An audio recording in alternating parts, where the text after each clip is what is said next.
Handicrafts of the City of Kerman. Author Nazanin Amiri. Introduction. As an Iranian woman traveling the world, stepping into Kerman felt like opening a living history book. Every alley and marketplace seemed to breathe the scent of time, where art is not locked behind glass, but alive in the hands of its people. Kerman was not just another stop on my journey. It was a window into the enduring beauty of Iranian civilization, where handicrafts tell stories as vividly as ancient manuscripts. In the heart of the old bazaar, the rhythmic clang of coppersmiths' hammers carried me back to the Safavid era, when working with copper was not merely a trade but a badge of honor. Nearby, in dimly lit workshops, women wove colorful threads into intricate patterns, their designs echoing the same motifs found in Persian legends told to me by my grandmother. Here, every copper tray, every hand-woven carpet, and every piece of pate embroidery is a fragment of a greater cultural mosaic, a culture that has resisted the erosion of time and still breathes with the same grace and authenticity as centuries ago. For me, Kerman's handicrafts were not just objects, but living bridges connecting me to the voices, colors, and dreams of my ancestors. Chapter 1: Discovering Pate Embroidery in Kerman. The first time I stepped into a small, sunlit workshop in Kerman's old bazaar, my eyes were drawn to a thick woolen cloth spread across a low table. A young woman sat beside it, her hands moving with practiced grace as she guided a long needle and colorful woolen threads into a design that resembled an enchanted garden. This was pate douzi, a craft that the people of Kerman regard not simply as a trade, but as a cherished family heritage. Pate embroidery involves stitching intricate, traditional motifs with dyed wool threads onto a heavy wool fabric known as aris. The patterns often carry deep cultural meaning, rooted in Iranian aesthetics and symbolism. Elaborate paisleys, blooming pomegranate branches, and tall cypress trees, each representing life, resilience, and beauty. Many of these motifs can be traced back to ancient Iran, appearing on pottery from prehistoric settlements and on the stone reliefs of the Achaemenid Empire. In a sense, every stitch tells a story centuries old. This art form dates back more than 400 years and reached its golden age during the Safavid dynasty. At that time, pate pieces were not only used to decorate homes, but also presented as prestigious gifts to kings and dignitaries. Some shrines in Kerman still display embroidered curtains over 100 years old, their colors and detail remarkably well preserved. Sitting among the women and girls who work for hours without pause, I noticed how the quiet was broken only by the soft sound of the needle piercing the cloth. Each stitch felt like a heartbeat, a steady rhythm of patience, skill, and love for tradition. Watching them, I understood that certain arts can never be replaced by machines, because the human spirit is woven into their very fabric. Chapter 2: Coppersmithing and the Art of Metalwork in Kerman. Stepping into Kerman's Coppersmith Bazaar felt like walking into a living symphony. The rhythmic beat of hammers striking metal created a melody that has echoed through these narrow lanes for centuries, an unbroken song of skill and tradition. In Kerman, coppersmithing is far more than simply shaping a piece of metal. It is a dialogue between human and element, a legacy reaching back to the dawn of metallurgy. From large, gleaming trays to delicate coffee pots and humble bowls, each copper piece is both practical and artistic, a testament to the craftsman's mastery. Many master coppersmiths still work with the same traditional tools their fathers and grandfathers used: heavy hammers, worn anvils, and hand-forged molds. These simple instruments in the hands of an artist can transform cold, unyielding metal into something warm, elegant, and enduring. What makes Kerman's copperware even more remarkable is the fine galamzani that adorns some pieces, delicate depictions of flowers and birds, royal hunting scenes, or flowing calligraphy. These designs trace their lineage back to Iran's ancient metalworking heritage, their ancestors visible on the bronze vessels of Loristan or the gilded plates of the Sasanian Empire. As a traveler, placing my hand on the warm, polished surface of a freshly hammered tray was a deeply moving experience. It felt like more than an object for the kitchen. It was a living piece of 1,000-year-old tradition, born from fire and skill, carrying the soul of its maker into the heart of daily life. Chapter 3: Carpets and Kilims of Kerman, weaving history into every thread. When I entered a carpet workshop in Kerman, the steady rhythm of the weaver's hands felt almost like a heartbeat filling the air. Women sat before tall looms, knotting strand after strand of vibrant wool, patiently building patterns that looked as if they had stepped out of a dream. Kerman's hand-woven carpets, especially its fine, high-knot rugs, are renowned worldwide.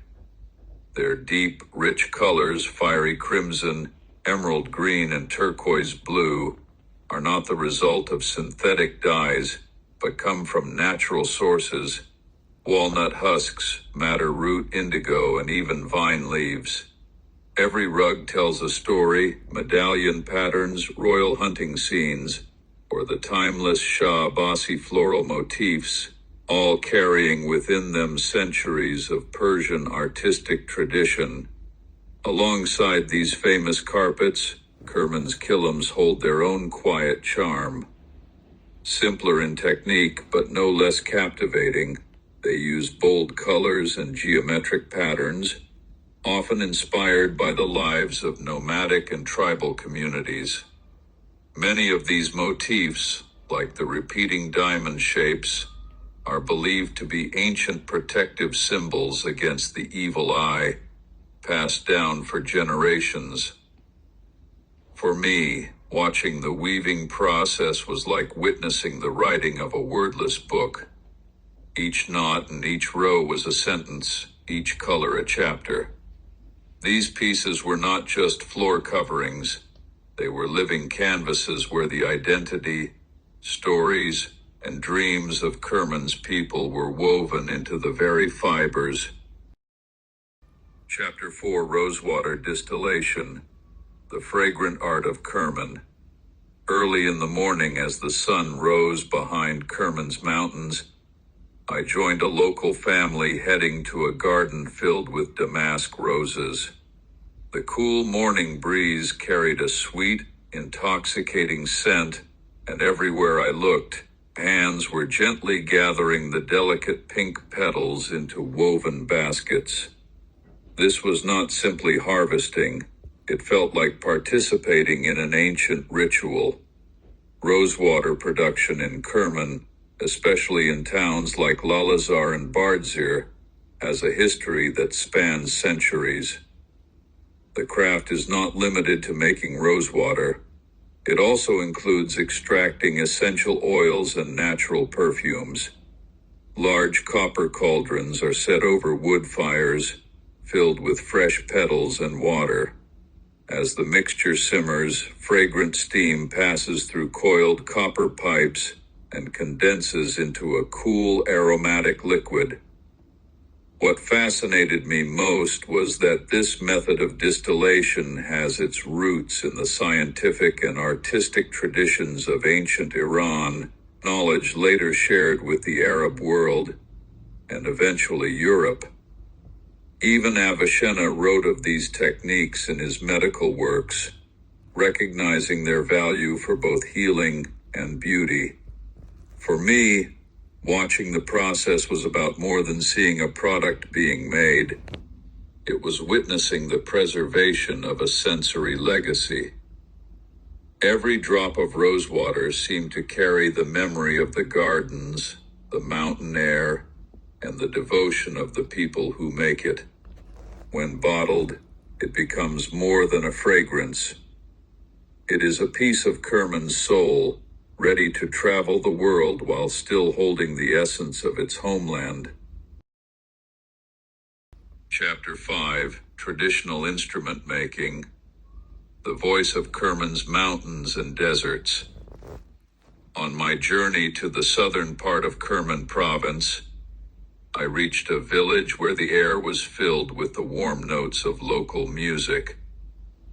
Following the sound, I found a small workshop where an elderly craftsman was shaping a pale, fragrant piece of wood. His weathered hands moved with the patience of decades, carving not just an object, but a voice. Kerman, with its cultural diversity, home to Baluchi tribes, nomads, and mountain dwellers, has a rich tradition of musical instruments. The dotar is one of its most cherished creations, a two-stringed instrument whose warm, storytelling tone carries local tales and ancient epics. The body of the dotar is carved from a single piece of mulberry or walnut wood, carefully hollowed to form its resonant bowl, and often covered with a thin skin to enhance its sound. Another instrument made here is the gichak, a bowed string instrument with a haunting, soulful voice, especially prominent in Baluchi and desert edge communities. Building a gichak requires a careful combination of wood, animal skin, and metal, with each craftsman adding subtle details that make the instrument uniquely his own.